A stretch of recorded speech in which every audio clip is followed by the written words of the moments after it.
Doctor Devendra पाल सरस्वती विद्या मंदिर inter college Bilari की YouTube कक्षा में एक बार फिर से आप सभी का स्वागत है। मैं आचार्य रितेश कुमार। जैसा कि मेरा टॉपिक कक्षा 12 में चल रहा है, विषय व्यावसायिक अध्ययन के अंतर्गत प्रबंध। तो प्रबंध से रिलेटेड ही मैंने पिछली बार आपको प्रबंध क्या होता है ये बताया था, प्रबंध की क्या परिभाषा हो सकती है, प्रबंध का क्या अर्थ होता है ये मैंने बताया था, तथा इसकी विशेषताओं की बात मैंने इससे पिछली वीडियो में की थी। आज भी मेरा टॉपिक प्रबंध ही है, लेकिन मैं आज प्रबंध से रिलेटेड लाया हूँ प्रबंध का क्षेत्र। प्रबंध का क्षेत्र, प्रबंध मैंने बता दिया है, ज़्यादा डिटेल में ना जाते हुए डायरेक्ट प्रबंध पे आएंगे। प्रबंध का क्षेत्र क्या है? वैसे तो प्रबंध के क्षेत्र मैंने बताया था कि प्रबंध सभी स्तरों पर होता है, निम्न स्तर हो, मध्य स्तर हो या उच्च स्तर हो, हर स्तर पर प्रबंध होता है। तो यहाँ पर इस आपके सब्जेक्ट के अकॉर्डिंग, आपके विषय के अनुसार यहाँ प्रबंध के क्षेत्र को 3 भागों में बांटा गया है। तो मैं बताता हूँ, प्रबंध के क्षेत्र को यहाँ 3 भागों में बांटा गया है। सबसे पहला भाग है जिसको मैं आ लिखता हूँ, प्रबंध का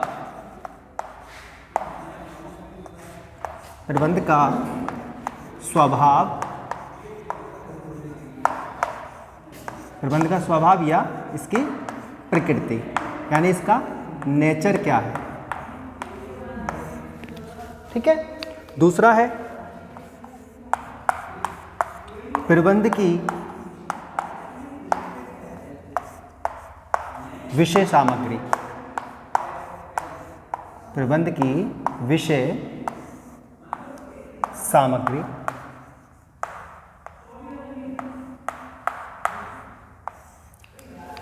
और तीसरा क्षेत्र है इसका प्रबंध की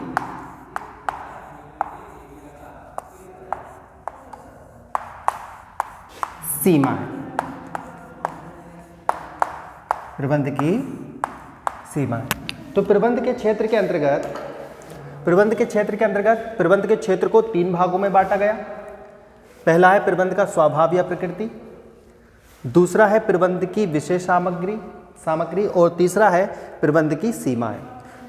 तो यह प्रबंध के क्षेत्र को 3 भागों में बांटा गया है। तो मैंने आपको तीनों भाग बताया। अब अलग अलग इसमें अलग अलग टॉपिक पे अलग अलग बात करेंगे। तो सबसे पहले प्रबंध के स्वभाव की बात करते हैं। प्रबंध का स्वभाव या प्रबंध की प्रकृति क्या है? तो इसको विभिन्न हेडिंगों में डिवाइड किया गया है। सबसे पहले प्रबंध एक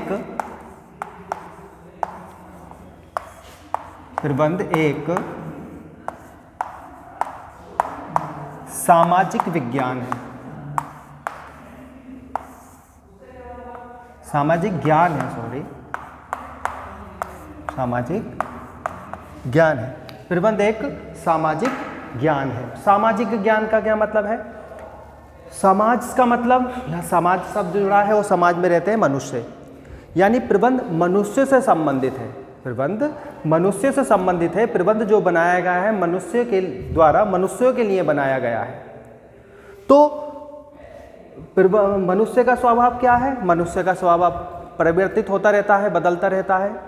तो इसी आधार पर जो प्रबंध का स्वभाव है वो भी समय समय पर मनुष्य के स्वभाव के कारण अपनी आवश्यकता के अनुसार बदलता रहता है। ठीक है। तो इसलिए कहा गया है कि प्रबंध एक सामाजिक ज्ञान है, क्योंकि समाज मनुष्य से बनता है। दूसरा है, ये मैंने आपको पहले भी बताया था विशेषताओं में, प्रबंध एक सार्वभौमिक क्रिया है, सार्वभौमिक क्रिया है। ये विशेषताओं के अंतर्गत ही थी हेडिंग, और ये इसके अंतर्गत भी आ रही है कि क्योंकि इसका स्वभाव की बात मैं कर रहा हूँ। तो प्रबंध एक सार्वभौमिक क्रिया है। प्रबंध एक सार्वभौमिक क्रिया का क्या मतलब? प्रत्येक जगह, प्रत्येक स्थान पर, प्रत्येक देश में, प्रत्येक क्षेत्र में प्रबंध का यूज होता है, प्रबंध का इस्तेमाल होता है। इसलिए कहा गया है कि प्रबंध एक सार्वभौमिक क्रिया है, ये हर जगह हर स्थिति में व्याप्त है। तीसरा है, ये भी शायद उसमें आया था विशेषताओं में, प्रबंध एक पेशा है। प्रबंध एक पैसा है। प्रबंध एक पैसा है का क्या मतलब?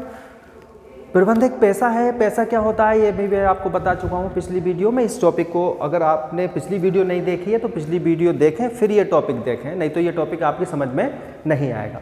तो पैसे के लिए क्या है? पैसे के लिए व्यक्ति को विशेष योग्यता होनी चाहिए और प्रबंध को करने के लिए व्यक्ति के पास विशेष योग्यता एवं ज्ञान होना जरूरी है, इसलिए कहा जाता है कि ये एक पैसा है। ठीक है। अगला है प्रबंध एक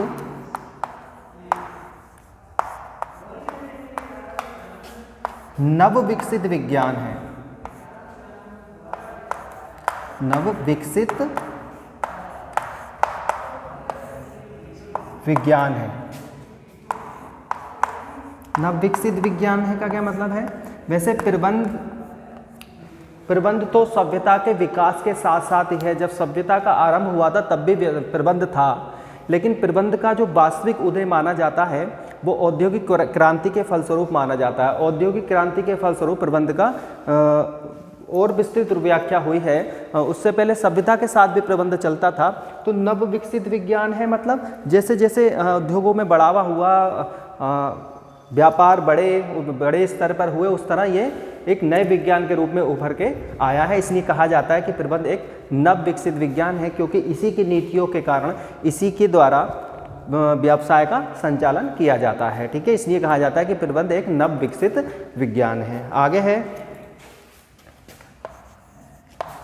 प्रबंध एक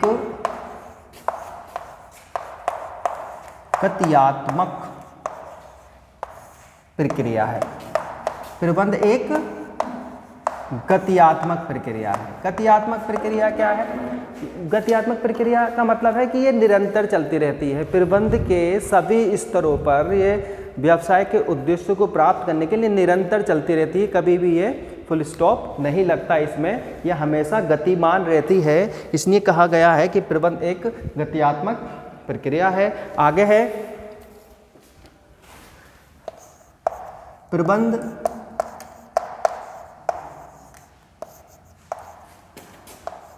प्रबंध एक जन्मजात नहीं वरन अर्जित प्रक्रिया है। अर्जित प्रक्रिया है। प्रबंध एक जन्मजात नहीं वरन अर्जित प्रक्रिया है। फिर प्रबंध एक अर्जित प्रक्रिया है का क्या मतलब है? आपने देखा होगा कि प्रबंध जो अलग अलग कॉलेज हैं, जैसे इंटर कॉलेज, इसमें विषय से संबंधित पढ़ाई होती है, तो कहीं कहीं मैनेजमेंट से संबंधित कॉलेज होते हैं जिसमें केवल प्रबंधन से संबंधित ही कक्षाएं लगती हैं, प्रबंध से संबंधित ही पढ़ाई होती है। जैसे MBA, BBA आदि विशेष संस्थान हैं इसके जो केवल प्रबंध की ही शिक्षा देते हैं। तो और आपने देखा होगा कि लोग MBA करने या मैनेजमेंट से रिलेटेड कोई डिग्री करने विदेशों में जाते हैं, अच्छे अच्छे इंस्टीट्यूट में जाते हैं। तो वो क्यों जा रहे हैं? अपने उस ज्ञान को बढ़ाने जा रहे हैं, यानी कि वो प्रबंध को अर्जित करने जा रहे हैं। प्रबंध को अर्जित करने जा रहे हैं। इसलिए कहा जाता है कि प्रबंध एक जन्मजात नहीं वरन जन्मजात ही नहीं आएगा, या जन्मजात ही नहीं वरन अर्जित प्रक्रिया भी है। अर्जित प्रक्रिया भी है। यानी प्रबंध जन्मजात के साथ साथ अर्जित प्रक्रिया भी है। आप इसको अर्न भी कर सकते हैं, आप इसको सीख भी सकते हैं। ठीक है। तो आगे मिटाता हूं ये 6 पॉइंट। जन्मजात का मतलब है किसी व्यक्ति में जन्म से ही मैनेजमेंट की कला होती है, किसी व्यक्ति में जन्म से नहीं होती, तो वो उसको ज्ञान अर्जित करके संस्थानों में इससे संबंधित कोर्स करके प्रबंध को अपना सकता है। नेक्स्ट, प्रबंध एक तंत्र या प्रणाली है। 7वां नंबर है प्रबंध एक तंत्र या प्रणाली है। प्रबंध एक तंत्र या प्रणाली है। तंत्र या प्रणाली है का क्या मतलब है? जो संस्था होती है उसमें केवल अकेला प्रबंध ही कोई होगा, उसके विभिन्न कर्मचारी होंगे, ठीक है, विभिन्न कर्मचारी होंगे, विभिन्न चीज़ें होंगी उसमें, तो उन सब का एक तंत्र है, उसमें एक तंत्र है, उस तंत्र को कार्य करवाता है, कौन करवाता है? प्रबंध। तो ये उस तंत्र के ऊपर उनसे कार्य कराने की एक क्या है? प्रणाली है। इसलिए कहा जाता है कि प्रबंध एक तंत्र या प्रणाली है। नेक्स्ट, प्रबंध कला व विज्ञान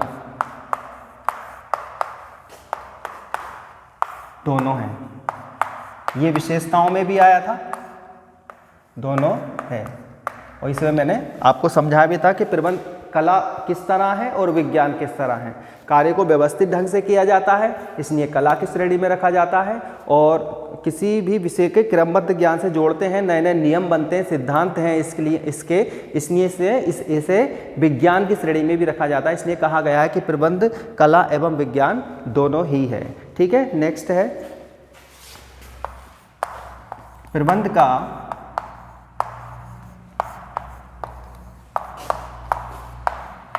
उत्तरदायित्व। प्रबंध का उत्तरदायित्व से आशय है कि प्रबंध का उत्तरदायित्व केवल स्वामी के प्रति ही नहीं, अपने कर्मचारियों के प्रति एवं समाज के प्रति भी है। अपने स्वामी के प्रति ही नहीं, अपने कर्मचारियों और समाज के प्रति भी उसका उत्तरदायित्व है। उसके द्वारा किए गए कार्यों का लाभ और हानि केवल उसे ही नहीं, समाज को भी उठानी पड़ सकती है। ठीक है, तो ये क्या था? प्रबंध का स्वभाव या प्रकृति के मैंने यहाँ 9 हेडिंग्स बताए हैं। आपको इनको समझने के लिए वीडियो को कई बार देखना है, ये अपने आप याद हो जाएगा, इतना डिफिकल्ट नहीं है ये, इसको आप बनाकर भी लिख सकते हैं। दूसरा चलते हैं, प्रबंध के क्षेत्र के अंतर्गत मैंने 3 क्षेत्र बताए थे। दूसरा क्षेत्र है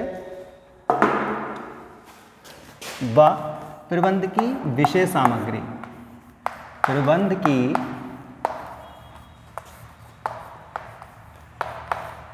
विषय सामग्री, विषय सामग्री, प्रबंध की विषय सामग्री। प्रबंध की विषय सामग्री का मतलब है प्रबंध किस तरह कार्य करता है, किस तरह कार्य करवाता है। तो इसके अंतर्गत प्रबंध के कार्यों को शामिल किया जाता है, प्रबंध के कार्यों को शामिल किया जाता है। और प्रबंध के कार्य बहुत महत्वपूर्ण टॉपिक है, ये आपके कोर्स में अलग अलग चैप्टर्स के रूप में भी दिया है, यहाँ मैं आपको बहुत संक्षिप्त रूप में समझाऊंगा। तो प्रबंध की विषय सामग्री के अंतर्गत नियोजन को,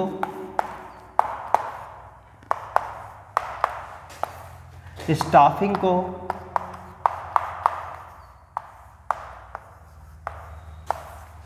निर्देशन को,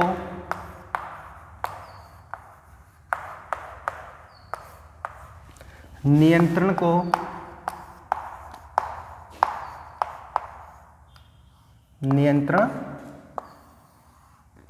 नियंत्रण को, अभिप्रेरणा को,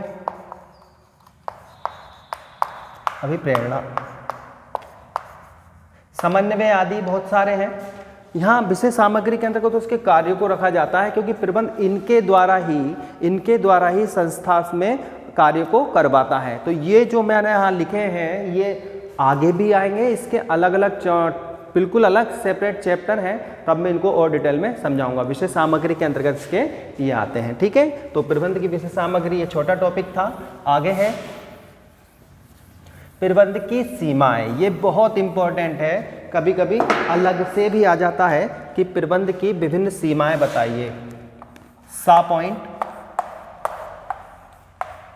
प्रबंध की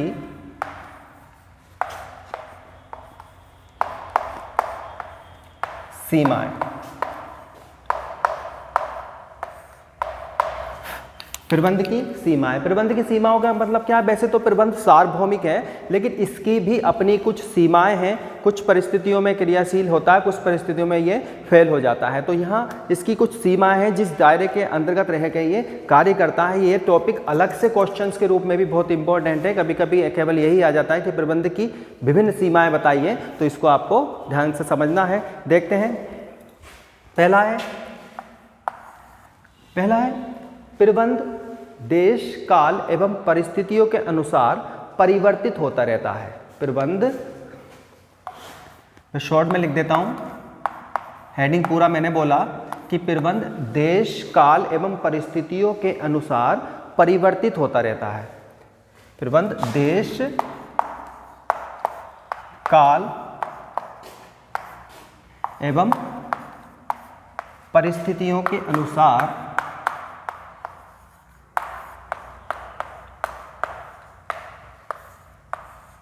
मैं इतना ही लिख देता हूं, प्रबंध देश, काल एवं परिस्थितियों के अनुसार परिवर्तित होता रहता है।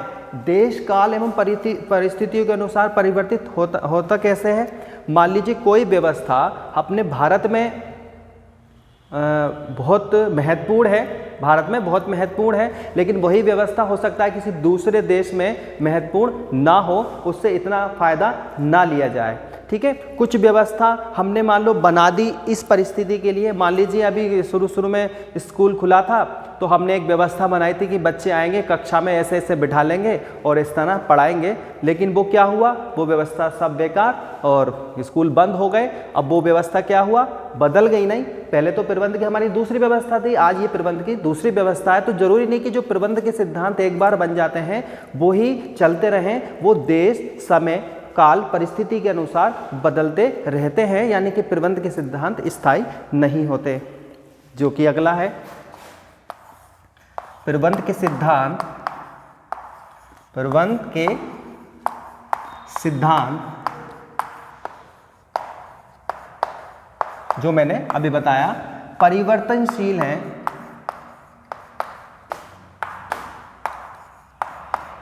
परिवर्तनशील हैं, स्थायी नहीं, स्थायी नहीं। अभी मैंने आपको एक एग्जाम्पल दे ही दिया कि आपने कुछ व्यवस्था बना ली, आपने बहुत अच्छा मैनेजमेंट करा और आपकी व्यवस्था बहुत बढ़िया चली, लेकिन पता चला परिस्थितियां चेंज हुई। फिर क्या हुआ, आपको वो अपने जो नियम बनाए थे, जो सिद्धांत बनाए थे, वो भी बदलने पड़ेंगे। आपने प्रबंध के लिए व्यवस्था तो उचित बनाई थी, लेकिन वो समय के अनुसार नहीं चल पाई और बदलती गई। इसी तरह व्यवसाय में जो जनता होती है, जो लोग होते हैं, उपभोक्ता होते हैं, उनकी रुचि बदलती रहती है, उनके फैशन बदलता रहता है, उसकी मांग बदलती रहती है। तो इस समय उनकी क्या मांग है, इस समय क्या फैशन है, उस हिसाब से व्यवस्था की जाएगी व्यवसाय में। और कुछ समय बाद यदि वो व्यवस्था, वो फैशन बदलता है, वो मांग बदलती है, तो आपको अपनी उस व्यवस्था में भी चेंज करना पड़ेगा। यदि आप व्यवस्था में चेंज नहीं करेंगे तो आप बहुत पीछे चले जाएंगे। जैसे आपने देखा होगा, शुरू में मुझे याद है फिलिप्स वगैरह के रेडियो आते थे, या अभी वर्तमान में नोकिया फ़ोन जो कितना चलता था ना, कीपैड का फ़ोन। लेकिन क्या हुआ, धीरे धीरे उस कीपैड वाले की मांग स्मार्टफोन में आने लगी। स्मार्टफोन लोगों को मांग बढ़ गई स्मार्टफोन की, लेकिन नोकिया ने उस हिसाब से अपने आप में चेंज नहीं हुआ, तो एक समय बाद वो मार्केट से गायब हो गया था। फिर दूसरी कंपनियों के फ़ोन चलने लगे थे, अब वो मार्केट में दोबारा कूदा है। या फिलिप्स का पहले रेडियो आया था, तो फिलिप्स इतनी नामी कंपनी थी, लेकिन वो लोगों की डिमांड के अनुसार, मांग के अनुसार अपने प्रोडक्ट नहीं दे पाई और वो फेल हो गई। यदि वो अपने प्रबंध व्यवस्था में चेंज कर लेती तो आज भी वो मार्केट में होती। इसी तरह बहुत सारी ऐसी कंपनियां हैं जो मांग के अनुसार उस समय तो फेमस थी, लेकिन वो आगे चल के उपभोक्ता की मांग को पूरा ना कर सकी, तो और वो मार्केट से चली गई। आगे है प्रबंध नौकरशाही को प्रोत्साहन देता है, नौकरशाही को प्रोत्साहन देता है। हेडिंग्स लंबी हैं लेकिन बहुत हल्की हैं, आप इसको लिखकर भी अपने आप मन से इसको बना सकते हो। प्रबंध नौकरशाही को प्रोत्साहन देता है। प्रबंध नौकरशाही को प्रोत्साहन देता है का क्या मतलब है कि प्रबंध अपना कार्य स्वयं नहीं करता, बल्कि वो अपना कार्य दूसरे लोगों से करवाता है। दूसरे लोगों से करवाता है, इसका मतलब वो नौकरशाही उसके ऊपर एक मालिक की तरह काम करता है, उन लोगों को वो दबा कर रखता है अपने कार्य को कराने के लिए। इसलिए इसमें कहा जाता है कि प्रबंध नौकरशाही को प्रोत्साहन देता है। नेक्स्ट, निजी हित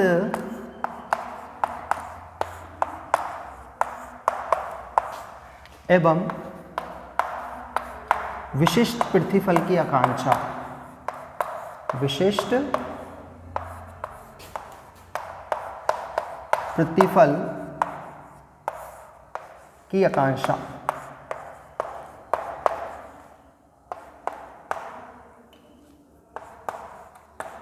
निजी हित एवं विशिष्ट प्रतिफल की आकांक्षा। निजी हित एवं विशिष्ट प्रतिफल की आकांक्षा है मतलब अपना व्यक्तिगत लाभ प्रबंधक लोग ज़्यादा सोचते हैं, अपना व्यक्तिगत लाभ निजी हित के बारे में ज़्यादा सोचते हैं। वो सोचते हैं कि हमने कराया तो हमें कुछ इसका प्रतिफल मिलना चाहिए, तो ये भले ही वो मेहनत दूसरे की हो लेकिन वो सारा का सारा क्रेडिट स्वयं लेना चाहते हैं, तो निजी हित को ज़्यादा प्रोत्साहित करता है, जबकि जिसने कार्य किया है वो लोग पीछे दब जाते हैं। आगे है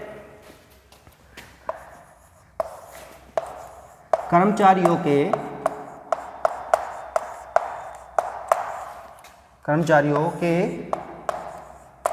कार्यभार में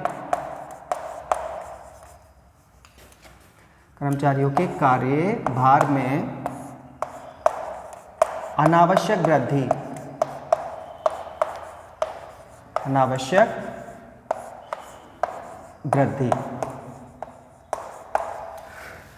प्रबंध क्या है? प्रबंध कर्मचारियों से कार्य कराता है, वो इससे कर्मचारियों का जो वर्क का लोड है वो बढ़ जाता है, क्योंकि संस्था के उद्देश्यों को प्राप्त करने के लिए प्रबंध उन्हें नई नई नीतियाँ, नए नए कार्य बताता रहता है, जिस कारण क्या होता है, प्रबंध कर्मचारियों के जो है अतिरिक्त कार्यभार में वृद्धि होती है।